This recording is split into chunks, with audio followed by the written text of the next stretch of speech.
प्रधानमंत्री नरेंद्र ठीक है। मोदी अपनी चाइना की जो विजिट है वो रैप कर कर भारत वापस आ रहे हैं। इसके क्या पॉजिटिव्स रहे, क्या नेगेटिव्स रहे, इसे विश्व भर के जो देश हैं वो कैसे देखते हैं एससीओ मीट को, और साथ में भारत इसे कैसे इंटरप्रेट करता है। हमारे साथ एक बहुत ही वरिष्ठ डिप्लोमेट हैं जिनके पास 35 साल का एक्सपीरियंस है, जो अलग अलग कंट्रीज में एम्बेसडर बन के रहे थे, हाई कमिश्नर बन कर रहे थे।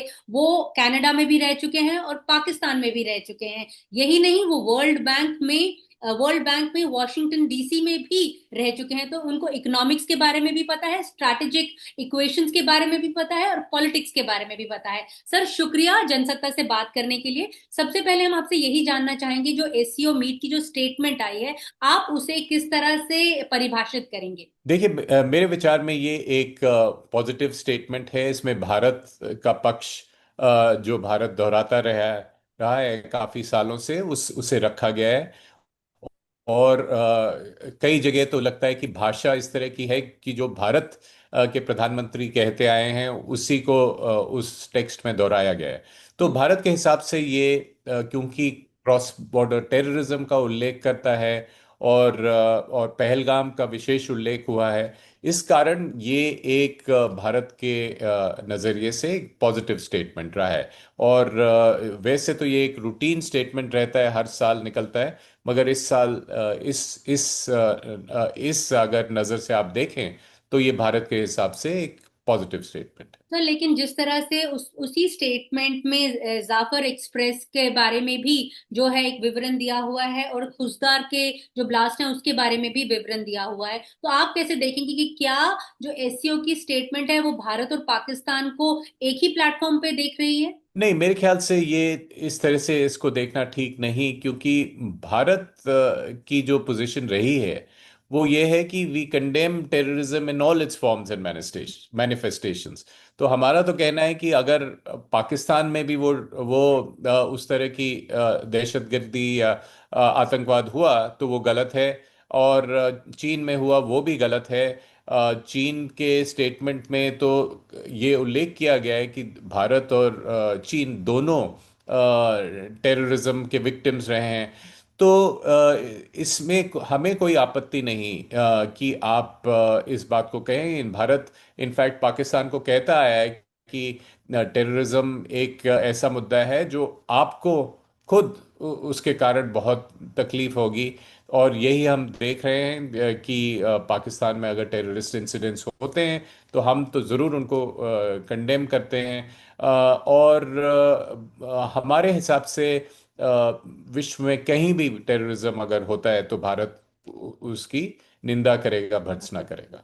बिल्कुल सर, स्टेटमेंट में जो मर्सिनरी पर्पस का जो एक दो वर्ड्स का उल्लेख किया गया है, आप उसको किस तरह से देखते हैं? क्या ये भारत पाकिस्तान के संदर्भ पे किया गया या किसी और मुल्कों के संदर्भ पे किया गया है? मेरे ख्याल से ये भारत पाकिस्तान के संदर्भ में नहीं है, क्योंकि हमारे यहाँ नहीं कहा जाता कि मर्सनरीज इन्वॉल्व हैं। मगर ये रूस और यूक्रेन के संदर्भ में जो युद्ध छिड़ा हुआ है उसमें कहा जाता है कि कुछ मर्सनरीज, जो वेस्टर्न मर्सनरीज भी हैं, वो शायद शामिल हुए हैं उस युद्ध में। तो इस बात को मेरे ख्याल से एक उस कॉन्टेक्स्ट में कहा होगा, क्योंकि हर देश इस मुद्दे को किस नज़रिए से देखता है, उसकी क्या सबसे प्राथमिकता है, क्या कंसर्न्स हैं, उनका भी उल्लेख होता है इस जॉइंट डॉक्यूमेंट में, जो एक जॉइंट ड्राफ्टिंग चलती है इसकी, कि हर हर तरह के विशेषज्ञ इसमें जुड़ते हैं। सर, आपको क्या लगता है कि जो एससीओ है उसका फोकस थोड़ा शिफ्ट हो रहा है? पहले जो टेरर रिलेटेड ही ये बॉडी बनाई गई थी, लेकिन अब इकोनॉमिक्स के बारे में भी ज्यादा जिक्र जो है खास करके चाइना की तरफ से किया जा रहा है। हालांकि रूस जो है वो सिक्योरिटी पर्पसेस के ऊपर ज्यादा फोकस कर रहा था, लेकिन चीन जो है वो इकोनॉमिक्स के ऊपर भी जोर दे रहा था। मेरे ख्याल से एससीओ हमेशा से ही हर हर मुद्दे पे फोकस करता रहा है।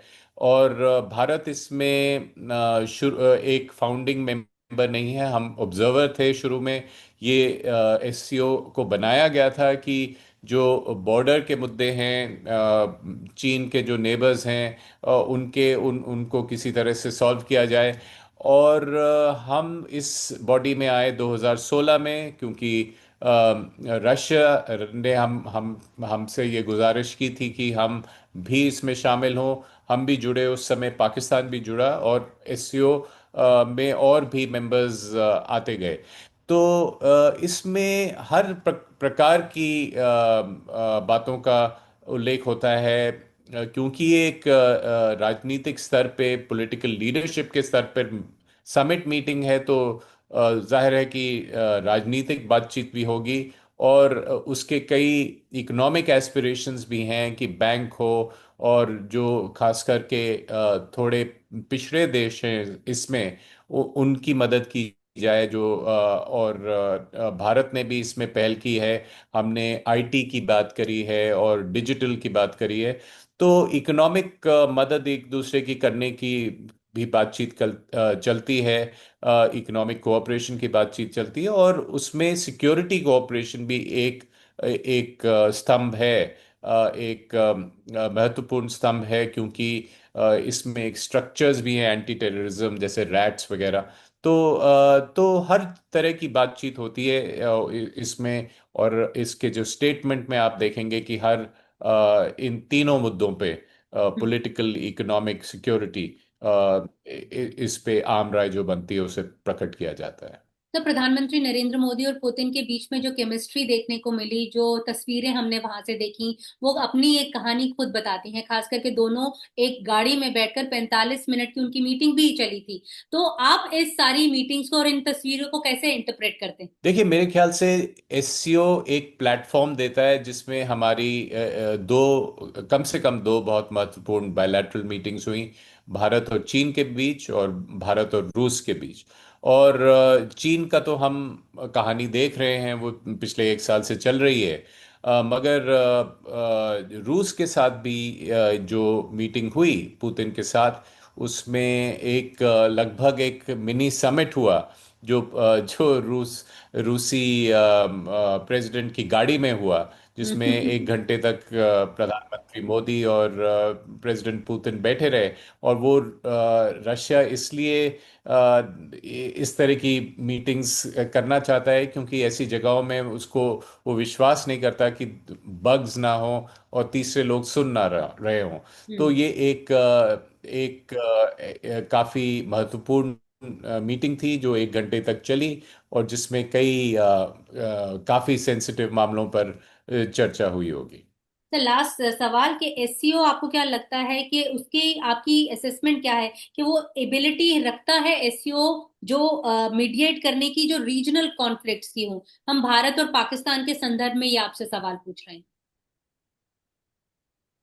मेरे ख्याल से ये एससीओ ये क्षमता भी रखता है, और चाहेगा भी कि रीजनल कॉन्फ्लिक्ट्स में मदद करे, और मगर भारत पाकिस्तान के संदर्भ में नहीं। हम्म। क्योंकि भारत पाकिस्तान का इसमें भारत का पक्ष साफ है कि पाकिस्तान से हम द्विपक्षीय वार्तालाप करेंगे, और जो भी बायलैटरली हम सुलझा सकें वो सुलझाएंगे। चाहे टेरर का मसला हो या दोस्ती का मसला हो, वो हम बायलैटरली करेंगे। हम्म। मगर और कॉन्फ्लिक्ट जो होती आई हैं इस पूरे यूरेशियन लैंडमास में, उसमें एससीओ की क्षमता है कि सपोर्ट करे, कि अगर दोनों पार्टीज जो इन्वॉल्व हैं वो एससीओ के पास जाए कि हमें मदद चाहिए। धन्यवाद सर, शुक्रिया। आप अपना कीमती वक्त हमारे लिए निकालने के लिए। Thank you sir, thank you.